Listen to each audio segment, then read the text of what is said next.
सर्वेभ्यो नमो नमः है। आज की वीडियो में हम समास पढ़ेंगे। जो 10वीं कक्षा का सिलेबस है उसके हिसाब से हम समास पढ़ने वाले हैं। उसमें आपके जो समास है वो अव्ययभाव, तत्पुरुष और द्वंद्व समास है। तो आप इस वीडियो को ध्यान से देखना और अपने सारे समास के प्रश्न आप यहीं से ठीक कर सकते हैं। और इसके एंड में जो सैम्पल पेपर में प्रश्न आया है उसको कैसे सोल्व करना है वो भी मैं यहाँ पे आपको समझाने वाली हूँ। तो आपके जो अव्ययभाव समास है पहला हम वही पढ़ लेते हैं पेपर में, वीडियो में। तो इसमें आपको क्या करना है कि अव्ययभाव समास के आपको केवल 6 शब्द जो हैं उनको दिमाग में रखना है, उनका अर्थ समझ लो अच्छे से। उसके बाद प्रश्न बिल्कुल गलत नहीं होगा क्योंकि 5 में से 4 प्रश्न आपको करने हैं और पूरे चांस है कि अव्ययभाव समास के 2 प्रश्न आपके आएंगे पेपर में। तो 2 नंबर केवल ये 6 शब्द दे के जाएंगे। जो 6 शब्द यहाँ पे लिखे हुए हैं ये 6 शब्द आपको 2 नंबर दे के जाएंगे। ठीक है, 5 में से 4 करने हैं, 2 नंबर पक्का दे जाएंगे ये। तो आप इस वीडियो को ध्यान से देख लेना। तो सबसे पहले मैं यहाँ क्या करती हूँ, जो आपके ये 6 शब्द हैं इनका एक बार हिंदी में अर्थ बता देती हूँ। अनु का अर्थ होता है पीछे, पीछे के लिए संस्कृत में होता है पश्चात शब्द। किस तरह से प्रश्न होगा वो अभी हम देखेंगे। उसके बाद है उप का अर्थ होता है पास में, समीप। सह का अर्थ होता है साथ। निर का अर्थ होता है किसी भी चीज़ की कमी होना, अभाव। प्रति एक तो डायरेक्शन को बताता है, दिशा को, मतलब किसी दिशा की ओर जाता है तो प्रति शब्द इस्तेमाल होता है। और शब्द जो है वो इसमें डबल हो जाता है। ठीक है। यथा का अर्थ क्या होता है कि जितना सामर्थ्य है, मतलब जितनी खुद में शक्ति है उस हिसाब से वो काम करना। इस अर्थ में ये यथा शब्द यहाँ पे इस्तेमाल होगा। तो सबसे पहले हम अनु शब्द को ले लेते हैं। अनु शब्द को पहले है ना हम शब्द, उसका अर्थ और उदाहरण को समझेंगे और लास्ट में प्रश्न करेंगे। तो पहला अनु शब्द देखते हैं। अनु शब्द जो है वो 2 अर्थों में इस्तेमाल होगा। पहला होगा योग्यम और दूसरा होगा पश्चात, यानी कि पीछे। यानी कि योग्य मतलब एक क्वालिफिकेशन, एक तरह से अर्थ हो गया। तो आप उसको समझेंगे। तो यहाँ पे क्या किया हुआ है, हमने उदाहरण जो है ना वो ऊपर नीचे लिख दिया है। आप इस उदाहरण को अच्छे से देख लीजिएगा। ये उदाहरण आपका ऊपर नीचे कर दिया हमने। आपको क्या करना है, ऊपर वाले का उदाहरण नीचे लिखा है और नीचे वाले का उदाहरण ऊपर लिखा हुआ है। तो पहला जो अनुयोग्यम जो शब्द है उसका उदाहरण है ये वाला अनुरूपम। अनुरूपम मतलब रूपस्य योग्यम। मैक्सिमम में षष्ठी विभक्ति होती है। और समास कैसे बनाते हो आप, अनु है ना, अनु का अर्थ है योग्यम। तो जैसे ही आप समास का विग्रह करोगे यानी कि शब्दों को अलग अलग करोगे, जैसे ही एक तो होता है समास करना यानी कि उनको जोड़ना, दूसरा होता है विग्रह मतलब उनको अलग अलग करना। आपका शब्द है अनुरूपम। ठीक है। तो आपको क्या करना है, जो ये शब्द है ना रूप, इसको तो पहले लिखोगे आप। ठीक है, किस तरह से लिखोगे, यहाँ पे लिखोगे। ठीक है। और जो अनु है उसका अर्थ बाद में लिखोगे। अव्ययभाव समास में यही होता है। और जो आपको 6 शब्द बताए ना, आप कैसे पहचान करोगे, प्रश्न में आपको अंडरलाइन किया हुआ शब्द मिलेगा और उन शब्दों में 6 शब्द जो आपको बताए अनु, उप, सह, निर, प्रति, यथा, उन्हीं में से एक शब्द के शुरू में मिलेगा। जैसे अनुरूपम के शुरू में अनु लिखा है। ठीक है। तो आपको क्या करना है, रूप को पहले लिखोगे और अनु का अर्थ बाद में लिखोगे। इस तरह से समास होगा आपका। ठीक है। और जो मैक्सिमम यहाँ पे शब्द होगा उसमें षष्ठी विभक्ति लगेगी। तो रूप की षष्ठी रूपस्य और अनु का अर्थ लिख दो बाद में योग्यम। यानी कि प्रश्न में आपको क्या करना है, अगर आपको योग्यम दिखाई देता है तो आप ये वाला ऑप्शन टिक कर दो, और अगर आपको अनु दिखाई देता है तो आप ये वाला ऑप्शन टिक कर दो। ठीक है। अब आगे देखते हैं। अगला शब्द जो है इसी का उदाहरण देखते हैं, अनुरथम। सेम वही तरीका रहेगा। रथ को पहले लिखा, रथ में षष्ठी लगाई और फिर अनु का अर्थ लिख दिया पश्चात की, रथ के पीछे, ये अर्थ हो गया। ठीक है। पश्चात को देखते ही अनु वाला ऑप्शन, अनु को देखते ही पश्चात वाला ऑप्शन। ठीक है। आगे देखते हैं। जो बचे हुए आपके 4 शब्द हैं, 5 शब्द हैं।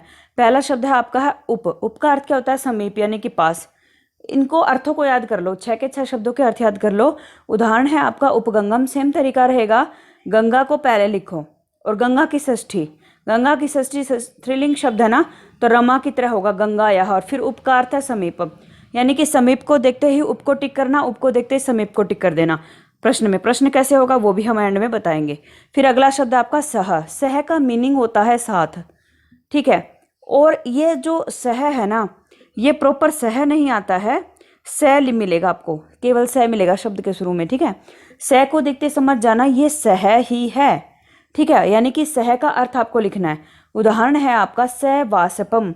सवाष्पम में आपको क्या करना है, वाष्प में तृतीया लगाओगे और सह का अर्थ आप बाद में लिख दोगे सहितम। सेम वही तरीका, स का अर्थ बाद में लिखा, इस शब्द को पहले लिखा। अब एक बात है बेटा, मैंने बताया आपको लगभग षष्ठी लगती है, लेकिन मतलब आपको थोड़ा सा दिमाग में बैठानी पड़ेंगी ये चीज़ें कि कहाँ षष्ठी लगती है, कहाँ वो लगती है। जैसे सह शब्द है, सह के साथ हमेशा तृतीय विभक्ति लगती है, तृतीया एन लगा करके बनती है, ठीक है। रामेण, वृक्षेण, नगरेण, एन, नृपेण, एन, बालकेन, एन लगता है, ठीक है। तो आपको सह के साथ क्या करना है, तृतीया लगानी है। जो ये शब्द होगा इसमें तृतीया वाष्पेन और फिर सकार सहितम। उससे अगला शब्द है आपका निर। निर का मीनिंग क्या होता है, अभाव, मैं बता चुकी हूँ, कमी, ठीक है। उदाहरण हमने लिया निर्विघ्नम। तो आप क्या करोगे, निर का अर्थ लिखा हमने यहाँ पे अभाव है, बाद में लिखोगे निर का अर्थ तो, और जो आपका विघ्न शब्द है उसमें षष्ठी लगा करके यहाँ पे लिख दो, विघ्नस्य अभाव है, ठीक है। से मतलब कुछ भी ज़्यादा अगर कुछ भी समझ में नहीं आ रहा तो केवल ये 6 शब्द और इनके अर्थ याद कर लो, केवल मात्र इन्हीं से आपका प्रश्न हल हो जाएगा। फिर अगला शब्द है आपका प्रति। प्रति का अर्थ होता है की ओर, यानी कि डायरेक्शन को बताएगा। इसके साथ ही क्या होता है, इसमें शब्द जो होता है ना वो डबल हो जाता है, मतलब जिस शब्द का समास करते हो वो डबल हो जाता है, और प्रति के साथ हमेशा द्वितीया लगती है, जो अम लग करके थे, बालकम, वृक्षम, नगरम, ठीक है, इस तरह से अम लग करके।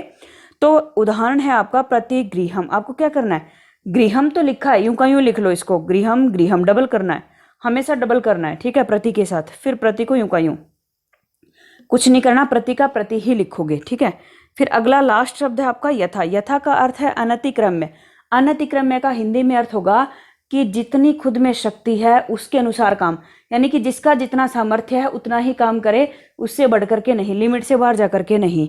तो उदाहरण हमने लिखा है यहाँ पे यथाशक्ति। आपको क्या करना है, यथा का अर्थ बाद में लिखोगे और फिर यहाँ पे शक्तिम लिख दोगे, शक्तिम अनतिक्रम्य। 6 शब्द, 6 के 6 अर्थ, सेम टू सेम मन में बैठा लो, इससे बाहर नहीं होगा। अगला समास आपका तत्पुरुष समास है, ठीक है। 2 प्रश्न पूरे चांस से अव्ययभाव से आ जाएंगे, और 2 जो है वो हो सकता है द्वंद्व से आ जाए, और दोनों ही बहुत आसान है। अव्ययभाव में 6 शब्द, द्वंद्व को भी बताऊंगी, बहुत आसान तरीके से आप समझ सकते हो। और यहाँ पे हम करेंगे तत्पुरुष समास। अब तत्पुरुष समास कैसे होता है आपको वो ध्यान से समझना है, ठीक है, और किस तरह से होता है। तत्पुरुष समास में सब में विभक्ति होती है। अब विभक्ति कैसे होती है वो मैं एक बार शब्द रूप शेयर करती हूँ आपके साथ। ये देखिए, ये आपके पास यहाँ पे राम का शब्द रूप लिखा हुआ है। अब राम के शब्द रूप में यहाँ पे विभक्ति लिखी है। ये शब्द रूप आपको देखते समझ आ रहा होगा कि इस तरह से होता है। कुछ भी समझना है ना, कुछ भी समझना है तो केवल ये शब्द रूप याद कर लो। मतलब ये प्रथमा जो आपकी एक वचन है ना, केवल एक वचन को दिमाग में बैठा लो कि प्रथमा में क्या होता है, रामः, द्वितीया में रामम, तृतीया में रामेण, चतुर्थी में रामाय, पंचमी में रामात, षष्ठी में रामस्य और सप्तमी में रामे। देखो बेटा 5 प्रश्न है, 5 में से 2 प्रश्न तत्पुरुष के चांस बन सकते हैं आने का। देखो प्रश्न हल करना मैं सिखा दूंगी आपको, लेकिन मैं पूरा डिटेल में इसलिए पढ़ाऊंगी क्योंकि कुछ बच्चे चाहेंगे डिटेल में पढ़ना, तो मैं डिटेल में भी पढ़ा रही हूँ और मैं ट्रिक भी बता दूंगी आपको किस तरह से हल करना है। अब इसमें क्या है बेटा कि देखो शब्द क्या है, राम, शब्द आपका राम है, ठीक है, लेकिन उसमें राम में ये देखिए यहाँ पे विभक्ति लगाने के लिए कुछ शब्द कुछ जोड़ा गया है, यानी कि उसके हर एक स्ट्रक्चर में चेंज है। तो जब आप तत्पुरुष समास करोगे तो आपको क्या करना है, ये जो एक्स्ट्रा वाला है ना राम के अलावा, उस सबको हटा देना है, यानी कि विभक्ति को हटा देना है, प्रॉपर राम शब्द रखना है आपको, ठीक है। हर एक शब्द में यही करना है। ये जो स्ट्रक्चर है ना, मतलब राम के अलावा जो भी आपका एक्स्ट्रा श्रृंगार है वो हटा दो और मूल शब्द रखो। मेन कहने का क्या अर्थ है, मूल शब्द। रियल शब्द क्या है, रियल शब्द राम है, तो आप समास करते टाइम केवल वो रखोगे। अब किस तरह से होगा वो हम बताते चलेंगे, और साथ ही थोड़ा सा डिटेल में जाऊंगी, इसलिए ताकि सभी बच्चों के लिए ये वीडियो कारगर हो, सभी बच्चों के काम आ सके। तो अभी मैं शुरू कर देती हूँ पढ़ाना इसको। अब देखिए मैंने आपको ये तो बता ही दिया कि किस तरह से आपको शब्द करना है, और प्रश्न के एंड में हम प्रश्न भी देख लेंगे, इस वीडियो के एंड में प्रश्न देख लेंगे। तो सबसे पहले क्या होता है, द्वितीय विभक्ति को समझते हैं। प्रथमा नॉर्मल है, उसमें कुछ भी नहीं है, द्वितीय तत्पुरुष समास से ही हम शुरू करने वाले हैं। इसमें मेन मैंने यहाँ पे शब्द क्यों लिखे हैं, इसका कारण ये है कि ये शब्द आपको दिख जाए, सेम टू सेम शब्द दिमाग में बैठा लो। इन शब्दों को देखते ही जो आपका शब्द होगा पहले वाला, ये तो यूं के यूं रहेंगे, जो पहले वाला शब्द होगा यानी कि जिस शब्द के साथ जुड़ करके आएंगे उसमें हमेशा द्वितीय लगाओगे। द्वितीय का स्ट्रक्चर मैंने आपको दिखाया है, रामम, अम लग करके होता है, ठीक है, अम लग करके होता है द्वितीय का स्ट्रक्चर। अब किस तरह से होता है वो आप समझ लेते हैं। अतीत का अर्थ क्या होगा, जो बीत चुका है, अर्थ एक बार थोड़ा सा देख लो। पतित का अर्थ मतलब जो गिरा हुआ है, गत गया हुआ, आगत आया हुआ, और प्राप्त जिसको पाया हुआ है, ठीक है। उदाहरण हमने यहाँ पे लिखा है, किस तरह से करोगे। शब्द आपके पास देखो, पेपर में कुछ नहीं आएगा, पेपर में इस तरह से शब्द आएगा, ठीक है। दुखम अतीत है, ये शब्द आया, आपको क्या करना है, इसका समास करना है, यानी कि इनको जोड़ना है। और जोड़ने के लिए आप क्या करोगे, मैंने आपको बोला है जो एक्स्ट्रा श्रृंगार है वो हटाओ। जैसे मूल शब्द ये है दुखम अतीत है, तो दुखम का अम हटा दो, ठीक है, दुखम का अम हटा दो, बाकी सेम टू सेम रखना है। तत्पुरुष समास बिल्कुल भी कठिन नहीं है, थोड़ा सा डिटेल में पढ़ना जरूर पड़ता है, लेकिन इसको करना कठिन नहीं होता है, ठीक है। तो आपके पास क्या बचा, दुख, दुख बचा और अतीत है बचा, यही बचा ना आपके पास, क्योंकि दुख मूल शब्द हमने रख लिया है। अब आप क्या करोगे, दुख और अतीता को जोड़ोगे, और जैसे ही जोड़ोगे तो ये जो अतीता का ए है और दुख का ख में जो ए है, दोनों मिलकर के आ की मात्रा बन जाएंगे, ठीक है। और फिर बाद में तीतः को जोड़ दो, दुखा तीतः शब्द आपका बन जाएगा। आप इसको कॉपी में नोट कर सकते हो, क्योंकि मैं अभी इसको रफ कर दूंगी। तो दुखा तीतः शब्द आपका यहाँ पे बनेगा। मेन यही है कि आपको विभक्ति मैंने दिखा दी है, बस थोड़ा सा स्ट्रक्चर दिमाग में रखो, और जब समास करो उसका एक्स्ट्रा श्रृंगार हटा दो। और ऑप्शन तो दिया ही होता है, तो बिल्कुल भी कठिन नहीं होता प्रश्न करना। फिर है शोकम पतित है, वही शब्द हमने यहाँ पे लिखे हैं। आपको क्या करना है, शोकम का अम हटा दो और यूं का यूं जोड़ के लिखो, कुछ नहीं करना, इसमें तो मात्रा भी नहीं लगानी है जो दुखातीत में लगाई, इसका तो शब्द ऐसे ही बन जाएगा, शोक पतित है, ये शब्द बन जाएगा आपका, कुछ नहीं करना। ऐसे ही प्रलयम गत में अम हटा दो, आपका शब्द क्या बन जाएगा, प्रलय गत है। ऐसे ही सेम टू सेम यूं का यूं शब्द बन जाएगा, प्रलय गत है, ये आपका शब्द बन गया, ठीक है। अब अगला उदाहरण देखते हैं, शरणम आगत है। शरणम में भी अम हटा दो, यूं का यूं शब्द बच गया, शरण आगत है। जैसे हमने यहाँ पे अतीत का आ बनाया था, सेम वही शरण पे आ की, ये आ है ना, इसकी मात्रा लगाओगे। देखो आपके शब्द पास शब्द बचा शरण, आगत का आ की मात्रा यहाँ पे लगाओ, क्योंकि जब भी जोड़ते हैं तो स्वर को बीच में ऐसे नहीं लिखते, मात्रा लगा करके लिखते हैं। और फिर गतः को जोड़ दो, शब्द बन गया आपका शरणागत है, ठीक है। सेम इसी तरीके से आगे है सुखम प्राप्त है, इसमें भी अम हटा दो, तो आपका शब्द बनेगा सुख प्राप्त है, ये बचेगा ना। तो आप यहाँ पे लिख दो सुख प्राप्त है, ठीक है। हमने यहाँ पे द्वितीय तत्पुरुष समास किया, यानी कि द्वितीय विभक्ति जो थी वो हमने कर ली। उसके बाद तृतीया, सेम वही तरीका, तृतीय विभक्ति मैंने आपको समझाई थी, एन लग करके बनती है और एन को आपको हटाना है, ठीक है। और आपको देखो एक चीज़ और बतानी थी मेरे को, ये जो आपका था, मान लो ये यहाँ पे लग के आया है तब तो हमने हटाया है अम को। अगर लग के नहीं आया और मान लो जोड़ के आ गया, ये मान लो शोक पतित है, यूं का यूं आपके पास जोड़ के आ गया है और आपको इसको अलग करना है, तो आपको क्या करना है, मैंने ये शब्द इसीलिए लिखे थे अतीत पतित आगत प्राप्त, ये इसीलिए, इस पतित को देखो और पतित को देखते ही आपको यहाँ पे द्वितीया लगानी है अम, वापिस इसको शोकम बनाओगे, इसीलिए ये शब्द लिखे थे कि इन शब्दों को दिमाग में बैठाओ। वैसे तो आपको 5 में से 4 करने हैं, और एक प्रश्न ऐसा आएगा जिसमें आपको अलग करना होगा, अलग करना होगा मतलब इस तरह से वापिस ऐसा ही बनाना होगा, ठीक है। सुखम, दुखम, शरणम, इस तरह से बनाना होगा, ठीक है। तो उसके लिए मैंने यहाँ पे नियम लिखा कि हर बहुत सारे बच्चे ऐसे चाहेंगे कि हमें वापस से उस चीज़ का स्ट्रक्चर पता लग जाए, तो आपको सेम वही स्ट्रक्चर वापस से बनाना है। और ये शब्द रट लो, इन शब्दों के साथ ही लगेगा ये अम, ठीक है, द्वितीय विभक्ति, ठीक है।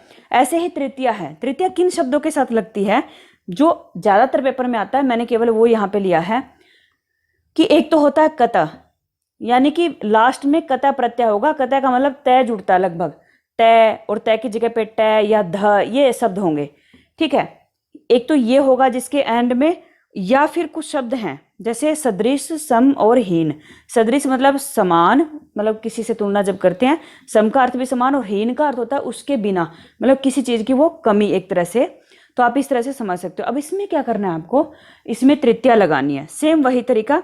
अगर आपको तृतीया लगा के दी है तो आप उसको हटा दो, ठीक है। और अगर शब्द को जोड़ के दिया है तो दोनों को अलग अलग करो और जो पहला शब्द है उसमें तृतीया लगा दो, ठीक है।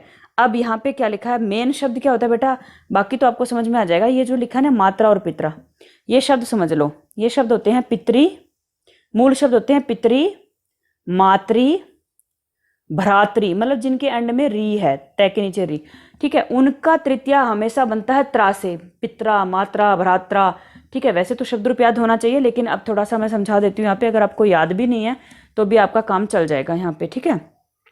अब क्या है, पहला उदाहरण है हमारा पित्रा युक्त। अब यहाँ पे देखिए कतः, दष्टः, दग्धः, ये सारे कतः प्रत्यय हैं, क्योंकि कतः का केवल तय बचता है।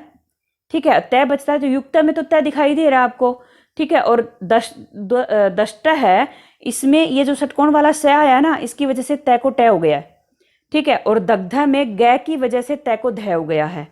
ठीक है ये तय ही सारे। अब आपको क्या करना है, इसमें तृतीया हटानी और कुछ नहीं करना।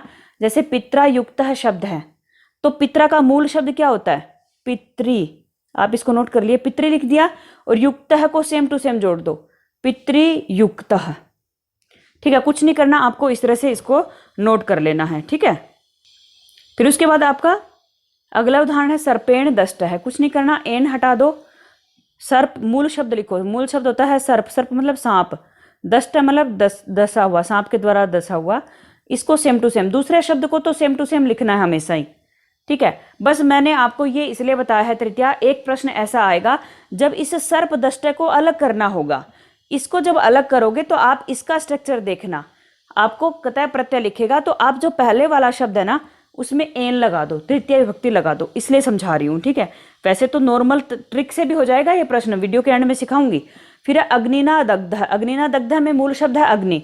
कुछ नहीं करना, अग्नि को लिखो मूल शब्द यूं का यूं, और दग्ध को यूं का यूं जोड़ दो, दग्ध, अग्नि दग्ध है, और बाकी कुछ भी नहीं करना है। समझ में आ गया होगा मुझे लग रहा है, कॉपी में नोट कर लो इसको। फिर आगे है सदृश, सम और हीन। मैंने इसका अर्थ आपको बता ही दिया है। ये शब्द अगर दिखें तो जोड़ा हुआ हो तो अलग करने के लिए आपको ये काम आएंगे। मात्रा सदृश है, उदाहरण है यहाँ पे, मूल शब्द होता है मातृ, आप यहाँ पे लिखो मातृ। ठीक है, और सदृश को यूं का यूं जोड़ना है, कुछ नहीं करना। यहाँ पे सदृश को इसके साथ यूं का यूं लिख दो, मातृ सदृश। और आपको तो ऑप्शन टिक करना, तो ये प्रश्न बिल्कुल कठिन नहीं होने वाला। उसके बाद धनेन हीन है, ये ज्यादातर हीन शब्द है ना, ये ज्यादातर आता है, इसको दिमाग में बैठा लो। धनेन हीन है मतलब हीन शब्द आता है, हीन के साथ कुछ भी जुड़ा हो सकता है। ठीक है, तो धनेन में एन हटाओ और मूल शब्द धन रख लो, धन के साथ हीन को यूं कहीं जोड़ दो, तो आपका शब्द बनेगा धनहीन है। और अगर आपको धनहीन यूं कहीं पेपर में मिले तो हीन देख करके धन में तृतीया लगा देना, और तृतीया में एन लगता है, विभक्ति मैंने शुरू में दिखा दी। अब चतुर्थी तत्पुरुष देखते हैं। चतुर्थी विभक्ति किस लिए आती है बेटा, जैसे आपके याद करते हैं ना, कर्ता ने कर्म को कर्ण से के द्वारा संप्रदान के लिए। चतुर्थी आती है के लिए अर्थ में, मतलब किसी के लिए अगर कोई काम किया जाता है तो वो चतुर्थी में रूप आता है। और चतुर्थी का रूप मैंने वीडियो के शुरू में दिखाया आपको, कैसे रूप बनता है, रामाय, आय लग करके होता है, रामाय बालकाय। ठीक है, आय। तो आपका उदाहरण इसमें दिया है हमने, सबसे पहले स्नानाय इदम। अब इदम जहां भी आए ना, इसके साथ आय के साथ इदम जब भी आए, तो जब आप इसको जोड़ोगे तो इदम के लिए लिखोगे अर्थम, कि ये स्नान के लिए है, और अर्थम का मीनिंग भी होता है के लिए। ठीक है, तो आपको यहाँ पे जोड़ के लिख दिया है स्नानार्थम। ठीक है, इदम को देखते ही और इस चतुर्थी विभक्ति को देखते ही, आय को देखते ही अर्थम वाला ऑप्शन आप टिक करोगे, स्नानार्थम। अगला है दानाय पात्रम। कुछ नहीं करना, आय हटा दो, यानी कि जो एक्स्ट्रा श्रृंगार है उसको हटाओ और मूल शब्द जोड़ करके लिख दो दान पात्रम। ठीक है, इस तरह से आपकी चतुर्थी हो जाएगी, यानी कि दान के लिए, पात्र के लिए अर्थ में होता है, तो आप इसको इस्तेमाल करोगे। अगला है आपका पंचमी तत्पुरुष समास। पंचमी के लिए ये शब्द यहाँ पे लिख दिए हैं। इन शब्दों को देखते ही आप समझ जाना कि इसके साथ जो शब्द आएगा उसमें पंचमी लगेगी। विभक्ति का स्ट्रक्चर मैंने शुरू में दिखाया है, आत लग करके होता है, रामात, वृक्षात, नगरात, ग्रामात, गृहात, आत लग करके होता है। ये 4 शब्द दिमाग में बैठाओ। अगर हटाना होगा तो कठिन है ही नहीं, बस हटाओ और जोड़ दो। और अगर हटा हुआ है, जुड़ा हुआ है, तो फिर पहले शब्द में आत लगा देना। ठीक है, ये चारों शब्द देखते ही मेन इसमें क्या आता है, सबसे ज्यादातर भय ही आता है। भय और भीत दोनों का मीनिंग होता है डरना। भय और भीत को दिमाग में बैठा लो। पंचमी तत्पुरुष समास का प्रश्न अगर आता है तो भय और भीत में से आता है मैक्सिमम टाइम। ठीक है, तो भय और भीत को देखते ही आपको क्या करना है, इसके साथ जो शब्द होगा उसमें पंचमी लगा देनी है। तो चोरात भयम में क्या होगा, आत को हटा दो, शब्द बन जाएगा चोर भयम। सेम सिंहात भय भीता में आत हटा दो, रोगात मुक्त में आत हटा दो, अश्वात पतित में आत हटा दो। ठीक है, एक तो ये हो गया। दूसरा, पंचमी जो होती है ना वो अलग होना अर्थ में होती है, मतलब अलग शब्द नहीं मिलेगा वहां पे, अलग होना अर्थ होगा। मतलब अगर कोई चीज कहीं से अलग हो रही है, जैसे पत्ता पेड़ से गिरता है, तो पत्ता किससे गिर रहा है, पेड़ से गिर रहा है, पेड़ से अलग हो रहा है। तो अलग होना अर्थ में क्या आती है, अलग होना अर्थ में आपकी आती है पंचमी। ठीक है, अब यहाँ पे क्या होगा, जैसे पतित शब्द है ना, पतित शब्द मतलब गिरता है मतलब घोड़े से गिरता है, ये यहाँ पे लिखा हुआ है। तो आपके शब्द नॉर्मल बनेंगे। जैसे चोरात भयम का क्या बनाओगे, सॉरी यहाँ पे दोबारा से मैं लिखती हूँ। चोरात भयम का क्या बनाओगे, आत हटा दो, चोर भयम, चोर भयम शब्द आपका बन जाएगा जोड़ करके पेपर में, ठीक है। अब अगर आपको ये जोड़ के दिया हुआ है चोर भयम, तो भय को देखना, भय को देख करके जो पहला शब्द चोर है, चोर में पंचमी लगा देना, चोरात, ठीक है। सेम इसी तरीके से सिंहात भीत में क्या बनेगा, सिंह भीतः, सिंह भीतः, ये आप कॉपी में नोट कर लो। उसके बाद क्या है, रोगात मुक्त है, इसमें भी आत हटा दो, शब्द बन जाएगा आपका रोग मुक्त है। और अगर पेपर में जोड़ करके दिया हो रोग मुक्त है, तो मुक्त को देखना और रोग में पंचमी लगा देना, रोगात मुक्त है अलग अलग कर देना। फिर अश्वात पतित है, सेम पंचमी हटा दो यहाँ से, और शब्द आपका बन जाएगा अश्वपतित है, ठीक है। तो इस तरह से ये पंचमी तत्पुरुष आपका हो गया। फिर अगला देखते हैं षष्ठी तत्पुरुष। षष्ठी किसके लिए आती है, किसी की कोई चीज, का के की, ठीक है। जैसे राम का घोड़ा, का के की अर्थ में षष्ठी आती है, और षष्ठी का रूप मैक्सिमम टाइम पे शैद से होता है, ठीक है। मैंने वीडियो के शुरू में आपको दिखाया है। और सबसे मेन उदाहरण जो इसमें आता है ना मैक्सिमम टाइम पेपर में, वो आता है राज्ञ पुरुष है।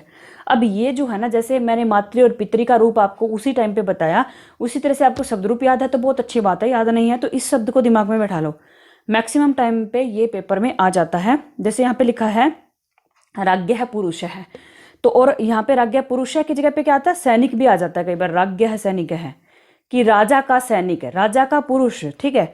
अब आपको यहाँ पे क्या करना है, राज्ञ में षष्ठी हटा दो, तो राज्ञ का मूल शब्द क्या है, राज, जोड़ के लिखो राज पुरुष है, ये बनेगा आपका राज सैनिक है।